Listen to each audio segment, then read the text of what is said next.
अजोके जदीद टेक्नोलॉजी वाले दौर में जिते मौसीकी जो अणगणियों एजादियों बम थी वयूं आहिनि, internet, YouTube, memory card, USB, MP3 ऐं मोबाइल फोन ते गाना ॿुधण वारो दौर छायल आहे।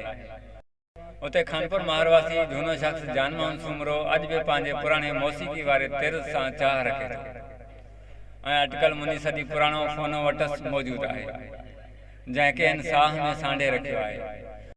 जॾहिं पंहिंजे सम्झ में आयासीं 42, 43, 44 खां पोइ असां खे फोन जो शौक़ु लॻो, जेको असां उहे वठी करे पाण पंहिंजे शौक़ जे हिसाब सां रखी छॾिया। कोई घुरणु ईंदो आहे त कंहिंखे असां ॾियण लाइ तयारु न आहियूं सघूं। बाक़ी असां पंहिंजे इहा शौक़ जो सामान आहे जो असांजा मेला लॻंदा आहिनि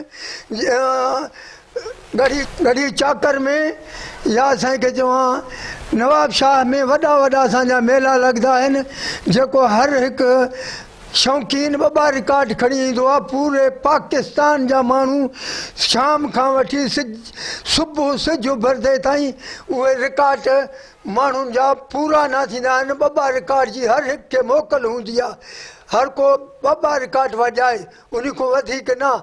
माना इहो असांजो प्रोग्राम शौक़ जो आहे जेको असांखे एतिरो ज़मानो गुज़री वियो आहे। सो में असांखे ॾियण जो शौक़ु न आहे। पंहिंजी ॾुखी सुखी ज़िंदगी गुज़ारियूं था, विकिणंदासीं न। मौसीकी जो शौक़ीन ही पोड़ो शख्स जंहिंजी उम्र लॻभॻि 85 साल आहे, हू मौजूदा मौसीकी तोड़े जदीद एजादनि खे रद्द करे थो। हू फ़ोनो ते मौसीकी रोज़ानो जी बुनियाद ते ज़िंदगी जा ॾुख ऐं दर्द विसारण सां गॾु रूह खे राहत ॾियण जी कोशिश करे थो।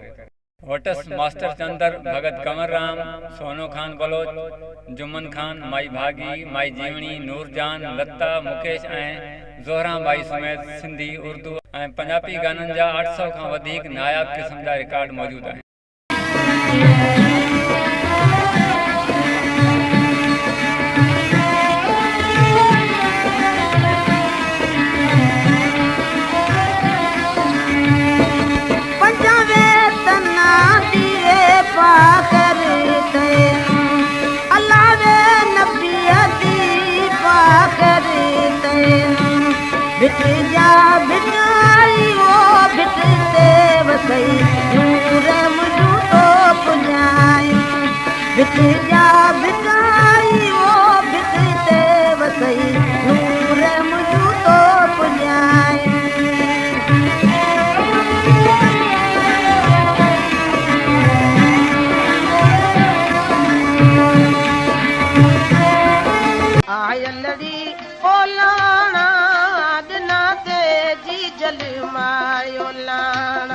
मारन मोकलिया मूं ते ॿुधा आयलड़ी ओलाणा, आयलड़ी ओलाणा ॾिना दे जी जलमा।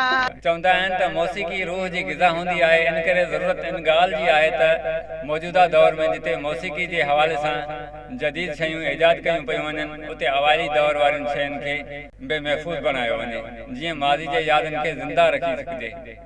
उमर कोराई, मीरपुर माथिलो।